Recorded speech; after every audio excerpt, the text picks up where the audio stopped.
सन्मान योग साध संगत जीओ फतेह कबूल करने वाहिगुरू जी का खालसा वाहिगुरू जी की फतेह। जब भी कोई कर्म करता तो किसी फल की इच्छा ਨੂੰ मुख रखते, किसी भी कर्म ਨੂੰ फल ना लगे। ये गल इस तरह हुई कि जैसे बीजे हुआ बीज प्रफुल्लित नहीं हो सके, जैसे लाए हुए बूटे में फल नहीं लग सके। तो माली को बड़ी निराशा होती है जिस बूटे में उसने सिंचिया हो, पालिया हो, पोसिया हो, खाद पाई हो, कि जिस वक्त फल देने का वक्त आए तो सुक जाए तो थोड़ी नहीं बहुती निराशा होती। सो आप जिहड़े रोज हुण कर्म कर रहे हैं, उठ के नितनेम करना है, सतगुर की शरण विच आना है। इसका फल की है? कलगीधर पातशाह ने जो कुछ लिखा इस वक्त मैं वो थोड़े सामने रखा।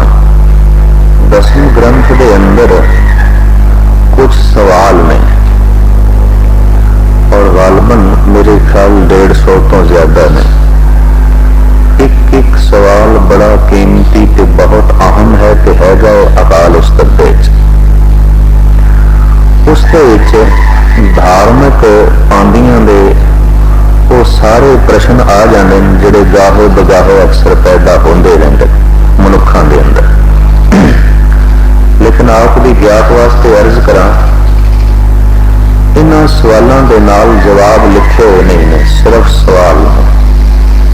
जिन्होंने कभी 10वें ग्रंथ के दर्शन किए होवन, अवल तो साडे कोल गुरु ग्रंथ साहब जी महाराज के दर्शन करने का ही वक्त नहीं है। तो थोड़ा जिहा थोड़ा होर भी संदेह दूर कर देंगे। कईयों के मन च ख्याल है कि गुरु गोबिंद सिंह जी महाराज ने अपनी रचना गुरु ग्रंथ साहब जी महाराज के अंदर क्यों नहीं दर्ज की। तो अक्सर जो मैं 2-4 कारण संगतां के सामने रखता हूं वो ये कि गुरु ग्रंथ साहब के निरोल ब्रह्म की कथा ईश्वर की, लेकिन 10वें ग्रंथ के गुरु गोबिंद सिंह जी महाराज की अपनी कथा भी है। अब मैं अपनी कथा बखाना, तो ये अपनी कथा सारी इतिहासक वार्ता है। मेरा जन्म किथे होया, कदों होया, क्यों कर होया, फिर मैं किस तरीके नाल बचपना कटिया, फिर मैं किवें जंग लड़े, तो हर जंग की बड़े तफसील के सहित विचित्र नाटक के व्याख्या है। ये सारी गल इतिहासक हो जाती है। लेकिन गुरु ग्रंथ साहब जी महाराज निरोल ब्रह्म की विचार ने इतिहासक पहलू कुछ खोज करोगे तो थानू लभनी नहीं कुछ।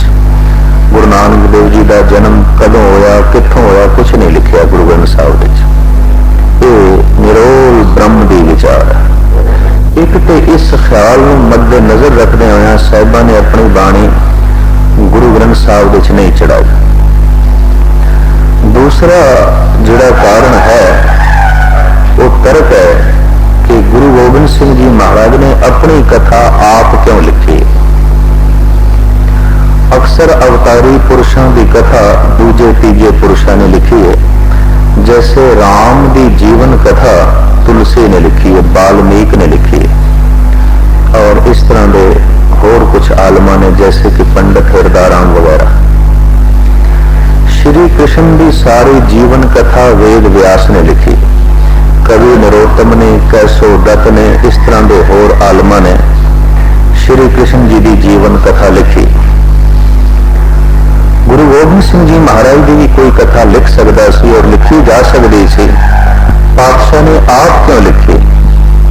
विचित्र नाटक के ये ख्याल है कि जब भी कोई अवतारी पुरुष की कथा भावना को सामने रख के लिखता है, लिखारी के अंदर कहते भावना भी चाहिए और ज्ञान भी चाहिए। मेरी भावना वस होकर लिखांगे तो मेरा ही अनर्थ होगा। ये कई संतां महंतां की मैं जीवन कथा पढ़ना जिहड़ियां पुस्तकां लिखियां हुई कि मेरे उन्हां बंदियां ने लिखियां जिन्हां विच भावना ते प्रबल सी, ज्ञान की कोई गल नहीं सी। निक्की निक्की गल दे नाल भी करामातां जोड़ दित्तियां। भावना प्रबल है। पर जो निरा ही ज्ञान होवे तो भावना ना हो तो फिर सिर्फ तर्क खड़ी हो जाती है। ये दोनों का मिश्रित चाहिए। तो तुलसी जिस वक्त भावना के बेग च आया तो राम के जीवन के उत्ते छंद ते चौपाइयां लिखन लगा, उन्हें फिर राम को साक्षात भगवान कह दिता, अपना इष्ट कह दिता। और हू बहु निरोतम ते कैसो दत्त ते सूरदास जब श्री कृष्ण की जीवन कथा लिखते हैं तो कृष्ण को भगवान कहते हैं। साहिबां नूं इस गल का ख्याल से मतां कोई सिख भावना के वेग विच आके मेरी जीवन कथा लिखे तो मैनू परमात्मा कह देवे, परमेश्वर कह देवे। ये गुरु गोबिंद सिंह जी महाराज की आत्मा नूं ठेस पहुंचाने वाली गल होनी सी। लिहाजा उन्होंने स्वयं आप अपनी कथा लिखी और उस कथा विच ये अखर भी लिख दिते, जो हमको परमेश्वर उच्चर हैं ते सब नरक कुंड में पर है। परमेश्वर कोई व्यक्ति नहीं, वो एक शक्ति है, मैं व्यक्ति हाँ, साफ गल कह दी। जो हमको परमेश्वर उचरे ते सब नरक कुंड में पड़े, मुको दास तमन का जानो, या में भेद न रंच पछानो। मैं हूं परम पुरख को दासो, देखन आयो जगत तमासो।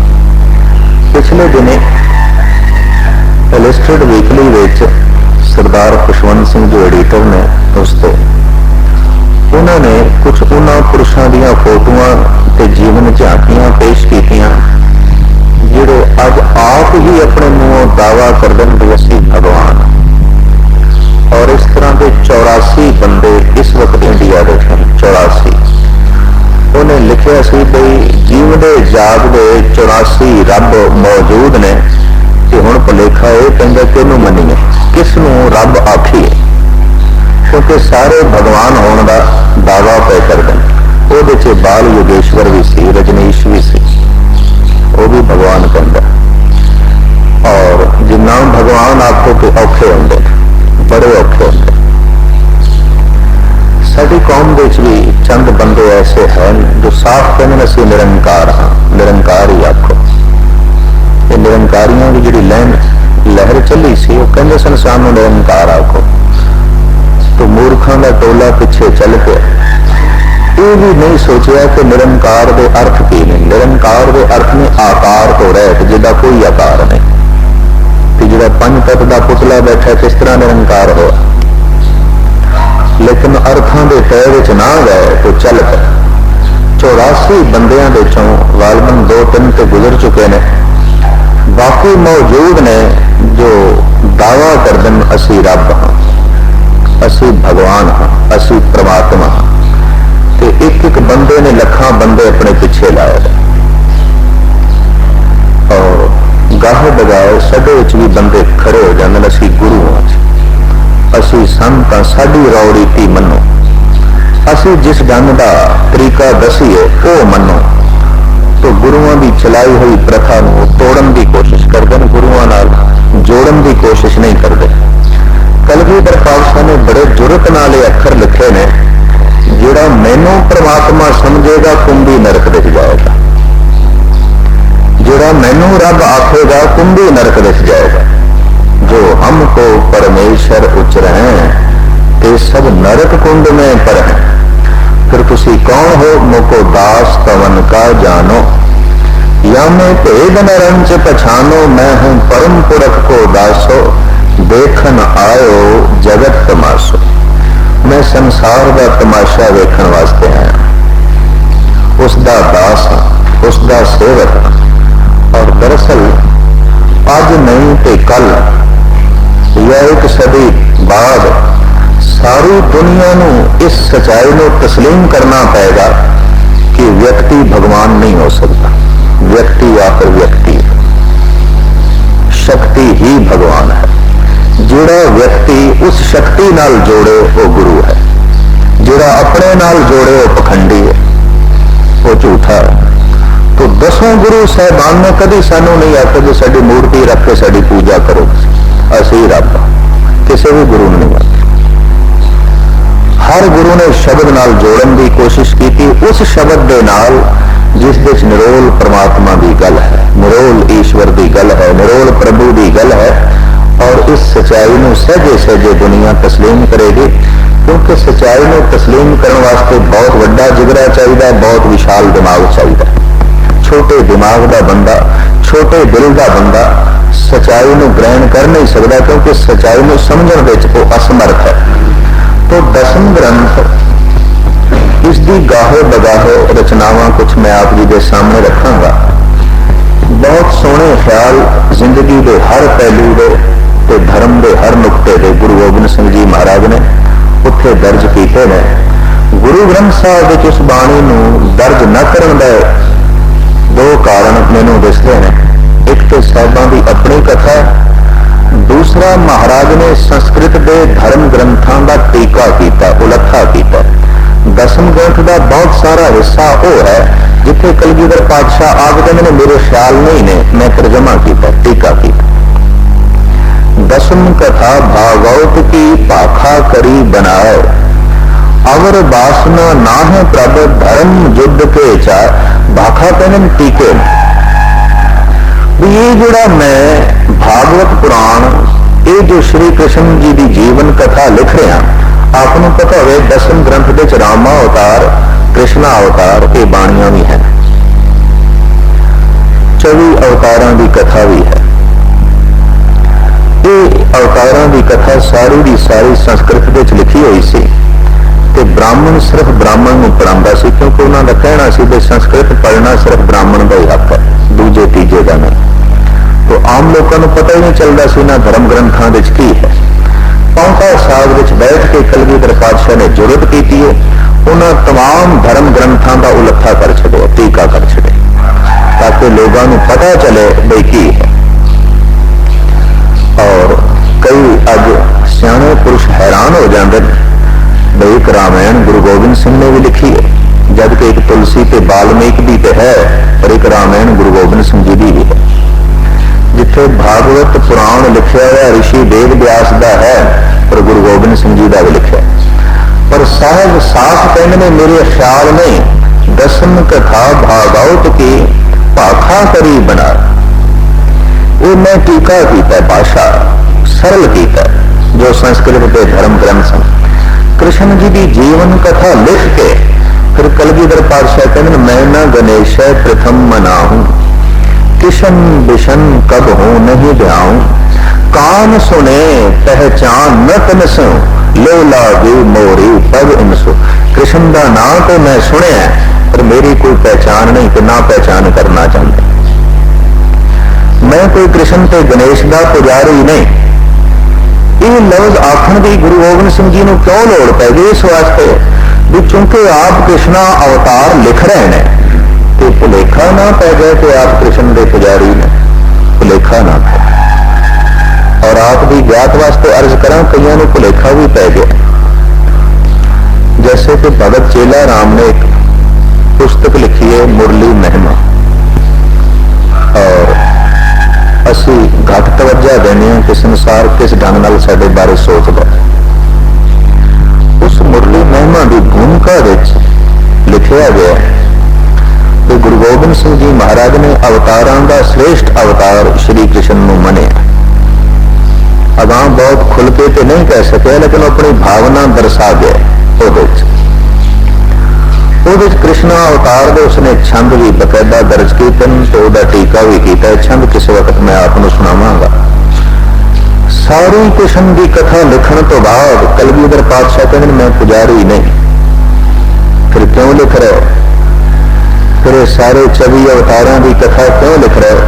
दुनिया पता चले इन्हों की कथा की है, बहुत नहीं पता। क्यों दुनिया को पता चले कि ब्राह्मण कहता है ये विद्या ब्राह्मण के अलावा और किसी को हासिल करने का हक ही नहीं, तो बाकी दुनिया की वांझी रह जाती भी की लिखे उन्होंने धर्म ग्रंथों। एक महान मेहनत करके साहिबा ने फिर दसम ग्रंथ ये बाणी उच्चारण की है, जिहदे 24 के 24 अवतारों की कथा आ जाती है। पर 24 अवतारों की कथा तो पहले साहिबा की अपनी कथा भी है। उस अपनी कथा नूं महाराज ने लिखे बचित्र नाटक, उस दे च सारी कथा। अकाल उस्तक दे च किसे राजे महाराजे की या अपनी कोई कथा नहीं। अकाल उस्तक सिर्फ अकाल की गल, रब की गल। जिथे बचित्र नाटक या चंडी चरित्र या कृष्ण अवतार, राम अवतार चलते हैं, उत्थे व्यक्तियों की गल चलती है, श्रेष्ठ व्यक्तियों की, उत्तम महान व्यक्तियां जड़ियां हुई उन्हों की गल। पर जिथे अकाल उस्तक है तो किसी व्यक्ति की गल नहीं, शक्ति की गल है, परमात्मा की गल है, ईश्वर की गल है। उस अकाल उस्तक के चंद सवाल ने तो मैं वो थोड़े सामने रखा। कुछ खुशकिस्मत सज्जन होंगे जिन्होंने कभी कभी दसम ग्रंथ का अध्ययन किया होगा, और ये कोशिश भी करनी चाहिए 5-10 अंग गुरु ग्रंथ साहब जी महाराज के रोज पढ़ने चाहिए।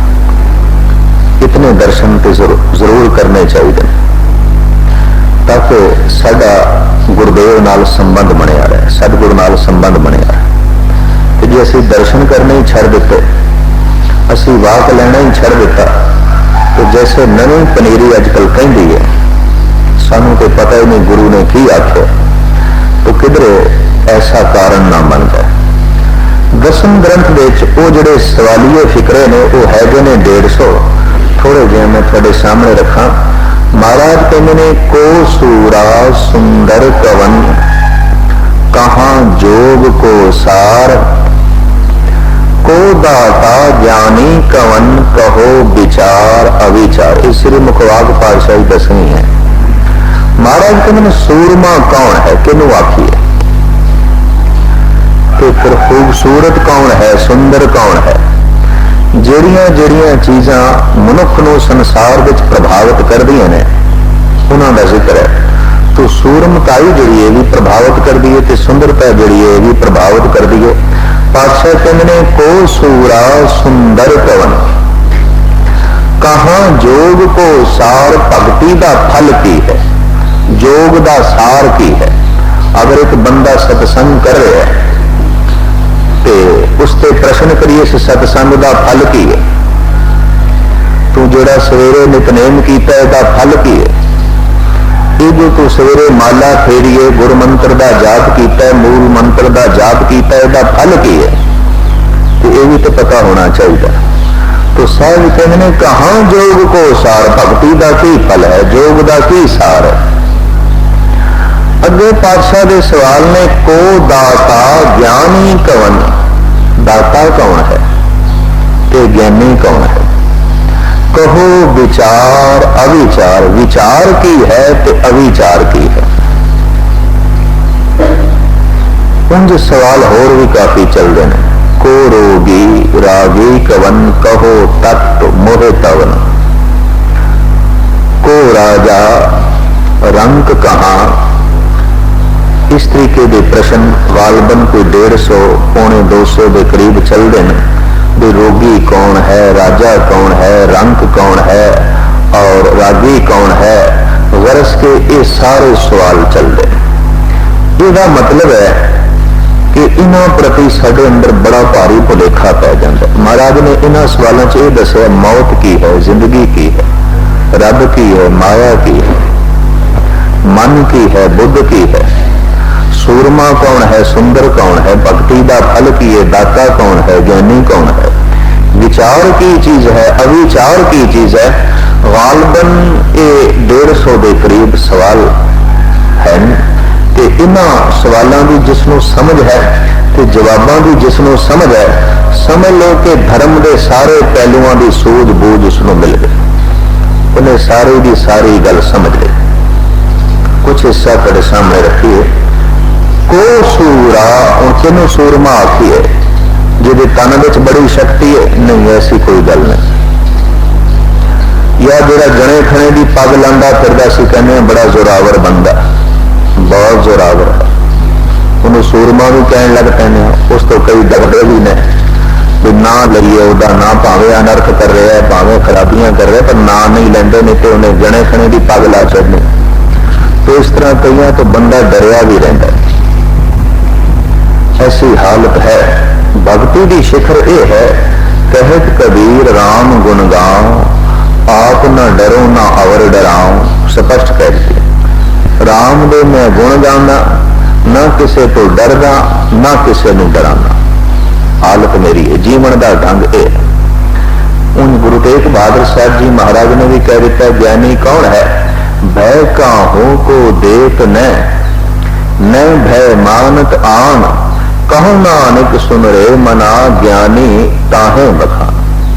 और अक्सर धार्मिक ज्ञानियों को देखो, या तो बेचारे डरे रहने या डराते रहते, बस इन इन्होंने दोवां चो एक ने खराबी ये बेचारे फसे पाते, या खुद डरते रहते, आया आख्या तो यह हो जाएगा, ये आख्या तो यह।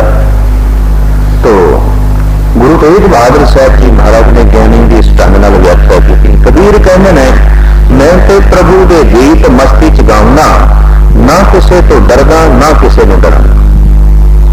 ये हालत है। तो सूरमा वो नहीं जो जने खड़े नूं डरांदा ही फिरे, दबांदा फिरे, हर एक की पग लांदा फिरे। इसके जवाब पंडित गुलाब सिंह जी महाराज निर्मले महात्मा होए ने, उन्होंने छापे सन और कहते ने इसके जवाब दसम ग्रंथ विच हैगे सन, लेकिन दसम ग्रंथ का कुछ भाग मिलता नहीं, ऐसा ख्याल है विद्वानों का। जंग के दिनों विच, लड़ाई के दिनों विच दसम ग्रंथ का बहुत सारा भाग इधर उधर हो गया, जैसे कि दसम ग्रंथ विच ये सवाल तो हैं, इन्हां दे नाल जवाब कोई नहीं। कई विद्वानों का यह ख्याल है कि कलगीधर पातशाह ने सूक्ष्म रूप विच इन्हां सवालों के अंदर ही जवाब रख दिते और ये खुद लभने चाहिए। ऐसा एक शब्द कबीर का भी है गुरु ग्रंथ साहब विच, सवाल ही जवाब है, जवाब ही सवाल है। वो शब्द है, झगड़ा एक निबेरो राम, जो तोए अपने जन स्यों काम। हे प्रभु एक झगड़ा है मेरा ते निबेर तू की है, एहो मन बड़ा के जां स्यों मन मानिया, राम बड़ा के रामे जानिया। ब्रह्मा बड़ा के जास उपाया, वेद बड़ा के जहां पे आया। कहत कबीर हो भया उदास, तीरथ बड़ा के हर का दास। ये उसका सवाल है भी, हे निरंकार तू ये दस, ये मन वड्डा है या जिहदे नाल मन मन गया वो वड्डा है? राम वड्डा है या राम नूं जानन वाला वड्डा? फिर ब्रह्मा वड्डा है या जिथों ब्रह्मा आया? तीर्थ वड्डे ने कि हरि दा दास वड्डा? कहत कबीर हो भया उदास, तीर्थ बड़ा के हर का दास। ये बड़ा सोहना शब्द है गुरु ग्रंथ साहब जी महाराज दे ते जो गुरबाणी ग्रामर पढ़ते हैं ते प्राचीन संस्कृत हिंदी कविता की सूझबूझ रखते हो। ये ऐसा एक शब्द है जिसका प्रश्न ही उत्तर है, जिसका सवाल ही जवाब है। कबीर कहने ने, यह मन बड़ा मन नहीं बड़ा, जां सो मन मानिया। जिहदे नाल मन मन गया वो वड्डा। क्योंकि मन पता किसनों मनदा, जिहड़ा मन तो वड्डा होवे। मन कभी छोटे को नहीं मनता, कतई नहीं मनता। मन मनदा ही उन्होंने है, मन के उत्ते प्रभाव उसका पैंदा जिहड़ा मन तो वड्डा होवे। तो कबीर कहते ने, मन नहीं वड्डा, जिहदे नाल मन मन गया वो वड्डा। फिर राम नहीं वड्डा, रब नहीं वड्डा, रब नूं जानन वाला वड्डा। साधु सतम जानो नानक प्रीत कारणे। गाथा विच गुरु अर्जन देव जी महाराज कहते हैं, सच जानो ईश्वर की प्रीति का कारण साधु ने। जे साधना करने वाले ना हो तो शायद ये पता ही ना चले कि रब है, ईश्वर है। कालू भी कहता, जब हम ही नहीं तो क्या रंगे महफिल है खुदा, तेरी महफिल का रंग साडे करके। जे असी नहीं तो महफिल ही करनी, गल ही खत्म। सारा चहचहाना सारी रौनक साडे करके है। गुरु अर्जन देव जी महाराज कहते हैं, साधुओं के अनुभव तो, उन्होंने जीवन के ढंग तो पता चलता है, उन्होंने मस्ती तो पता चलता है रब है। साधु सतम जानो नानक प्रीत कारण। तो कबीर कहते हैं नहीं, राम नहीं वड्डा, राम नूं जानने वाला वड्डा, क्योंकि राम तो मौजूद है, उसका पता ही नहीं चलता। उसका पता उस तो चलता है जिन्हें राम नूं जाने, जिन्हें राम नूं समझे। फिर मुख्तसर अर्ज करिए, कहत कबीर हो भया उदास, तीर्थ बड़ा के हर का दास। तीर्थ वड्डा है या हरि दे दास वड्डे ने? कभी बगौर मुताला करके देखना, तीर्थ महात्मा लोगों ने नहीं पैदा कर दे, महात्मा ही तीर्थ में पैदा कर दे। एक तलवंडी छोटे जिहा पिंड दे किसी महान रूह का जन्म हो गया तो ननकाना साहब बन गए। पहले किथे सी? पहले कोई तीर्थ से, एक निक्का जिहा कस्बा से, एक निक्का जिहा पिंड से, पर अज वो तीर्थ है। अयोध्या राम के जन्म तो पहले भी से, पर किसने तीर्थ मनिया उसने? पर जदों राम का जन्म हो गया अयोध्या अज तीर्थ है। मथुरा कृष्ण के जन्म तो पहले भी से, पर उसका जन्म होया कि मथुरा अज तीर्थ बनी पई। किसी थां ते किसी महान पुरुष का जन्म होए, थां तीर्थ बन जाती। किसी थां ते महान पुरुष अपने प्राणों का त्याग करे, थां तीर्थ बन जाती। पवित्र खून चांदनी चौक में गुरु तेग बहादुर साहब ने डोलिया कि सीसगंज गुरुद्वारा एक तीर्थ खड़ा, अज भी प्रेरणा देता है। तो इस तीर्थ ने, इस थान ने गुरु तेग बहादुर साहब ने पैदा किया कि गुरु तेग बहादुर साहब ने उस थान को जन्म दिता। गुरु तेग बहादुर साहब जी की शहादत ने उस तीर्थ को जन्म दिता। जिथे दरबार साहब बने, हरिमंदिर साहब बने, थां तो पहले भी से। कभी इतिहास पढ़ो, इस थान संगनी आबादी विच बदलण का ख्याल सब तो पहले गुरु अमरदास साहब जी के हृदय च आया। कम शुरू किया है गुरु रामदास साहब जी ने और कम मुकम्मल किया है गुरु अर्जन देव जी। ख्याल गुरु अमरदास साहब जी का भी इत्थे संगनी आबादी का एक शहर वसाना, और गुरु रामदास साहब के टाइम में काफी संगनी आबादी हो गई सी। वसदी सगन अपार अनूप रामदास पर बड़ी संगनी आबादी। कल्पना गुरु अमरदास साहब जी की शुरुआत किया है गुरु रामदास साहब जी ने, ते हरिमंदिर साहब की उसारी करके मुकम्मल किया इसनों साहब श्री गुरु अर्जन देव जी महाराज ने। तो उत्थे बैठ के सतगुरां ने तप किया, जप किया, उसारी की है। तो अज समुचे संसार का वह वाहिद केंद्र है जिथे 24 घंटे रब की उस्तति चलती रहती, परमात्मा का नाम चलता रहता। इस तीर्थ ने गुरुआं नूं जन्म दिता कि गुरुआं ने तीर्थ नूं जन्म दिता?